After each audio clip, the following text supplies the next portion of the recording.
सबसे पहले हम देखते हैं कि हमने बैंक निफ्टी में शॉर्ट स्ट्रेडल जो बनाया था वो क्यों बनाया था और उसमें कितने परसेंट चांस ये होंगे कि हमें प्रॉफिट का प्रोबेबिलिटी है और कितने परसेंट ऐसे चांस है जहां हमें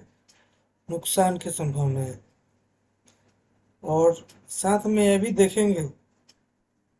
कि जो स्ट्रैटेजी में हम लोग काम करते हैं, बैंक निफ्टी हो चाहे स्टॉक हो, उसमें हमें किस किस बातों पर ध्यान देना होता है और साथ में टेक्निकल एनालिसिस को मत ध्यान में रखते हुए यह डिसीजन लेना पड़ता है कि हमें क्या करना है और कब हमें कोई पोजीशन को एडजस्ट करना है या उस पोजीशन से एग्जिट करना है। तो जैसे मैं पहले की वीडियो में डाला था कि बैंक निफ्टी में हमने 39,400 पुट ऑप्शन 131 रुपये 13 पैसे में शॉर्ट किया हुआ है 5 लॉट और 3 लॉट 41,000 का कॉल ऑप्शन और 2 लॉट 41,500 का कॉल ऑप्शन। और जो 5 लॉट पुट ऑप्शन 39,400 का है तो एक बार में नहीं किया गया है, पहले उसको 3 लॉट किया गया था, बाद में क्लोजिंग के पास 2 लॉट और ऐड किया गया क्योंकि चार्ट में बहुत बुलिशनेस दिख रहा था, इसीलिए हमने साथ में हेज करने के लिए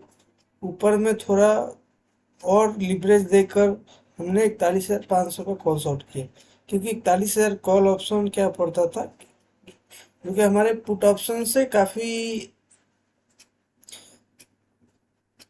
पुट ऑप्शन में जो डिफरेंस पड़ता था और कॉल ऑप्शन का डिफरेंस जो था वो थोड़ा अनबैलेंस हो जा रहा था क्योंकि हमने सोचा, क्योंकि जब हमने शुरू में पोजीशन बनाया था उस समय मार्केट 300 के पास चल रहा था, 200-300 के पास चल रहा था। उस समय अच्छा प्रीमियम मिल रहा था 39,400 पुट का, तो हमने वहाँ पे शॉर्ट किया था 3 लॉट और साथ में उसी समय 41,000 का कॉल ऑप्शन भी शॉर्ट किया था जो कि उस समय उसका प्रीमियम 142.63। लेकिन जैसे जैसे मार्केट आगे बढ़ा और रेंज में रहने लगा और हमारा प्रॉफिट बढ़ने लगा तो हमने सोचा कि और 2 लॉट इसमें ऐड करना चाहिए और थोड़ा पोजीशन और भी ऊपर के रेंज में जाना। और विक्स के डाउन होने से इंडिया विक्स, आप लोग जानते ही होंगे इंडिया विक्स है क्या। इंडिया विक्स एक सेंटिमेंटल वॉलेटिलिटी को इंडिकेट करने का माध्यम है जिसको हम लोग ट्रैक करके ऑप्शन सेलिंग पर ध्यान देते हैं, क्योंकि जब भी ऑप्शन सेलिंग करते हैं तो हमें सबसे पहले इंडिया विक्स को ध्यान में रखते हुए ऑप्शन सेलिंग करना चाहिए, क्योंकि उसमें होता क्या है, ऑप्शन सेलिंग अगर विक्स लगातार बढ़ रहा है तो आपका जो ऑप्शन का प्रीमियम होता है वो प्रीमियम कम नहीं होता, एकदम धीरे धीरे माइनर में होता है। और अगर हम लोग ट्रायंगल बनाते हैं तो इस ट्रायंगल में अगर कॉस्ट हम पुट और कॉल दोनों को सम करके अगर हम प्रीमियम देखते हैं तो उतना डाउन नहीं होता है और विक्स बढ़ते जाता है तो वन साइडेड अनबैलेंस होके हमारा प्रॉफिट नहीं नुकसान ज़्यादा होता है। लेकिन जब भी ज़्यादातर टाइम हम ऑप्शन सेलिंग उस समय करना चाहिए जब हमें विक्स का सपोर्ट हो और मार्केट ज़्यादातर रेंज में चले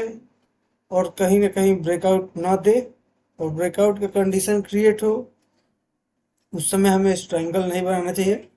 हमें उस समय बचना चाहिए, विक्स का वेट करना चाहिए। विक्स डाउन डाउन ट्रेंड में आए तो पोजीशन बनाने से प्रोबेबिलिटी ऑफ प्रॉफिट बढ़ जाता है। तो इससे हम देख पा रहे हैं कि जो हमारा प्रोबेबिलिटी ऑफ प्रॉफिट का जो हमारा पोजीशन है उसमें 72.24% है और इसमें मैक्स प्रॉफिट में 30,198 हो जाएगा।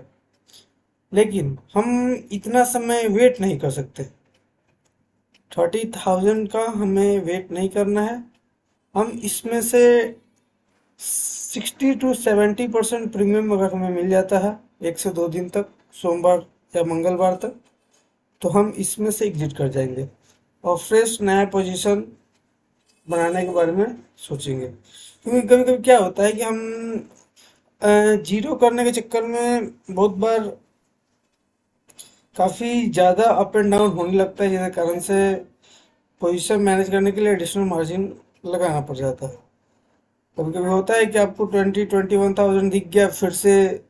कम होते जाता है, कम होते जाता है। उससे अच्छा है कि आप 60 से 70% प्रीमियम मिल गया, उसको क्लोज कीजिए और नया फ्रेश पोजीशन बनाने के बारे में सोचिए। इससे क्या होता है कि हमें प्रोबेबिलिटी ऑफ प्रॉफिट भी अच्छा हो जाता है और हम मार्केट में हमेशा इन्वॉल्व में रहते हैं, हमेशा उसको ट्रैक करने की ज़रूरत नहीं पड़ता है। हो सकता है कि आपका 2 दिन में प्रॉफिट हो जा रहा है, तो आप 2 दिन में प्रॉफिट लेके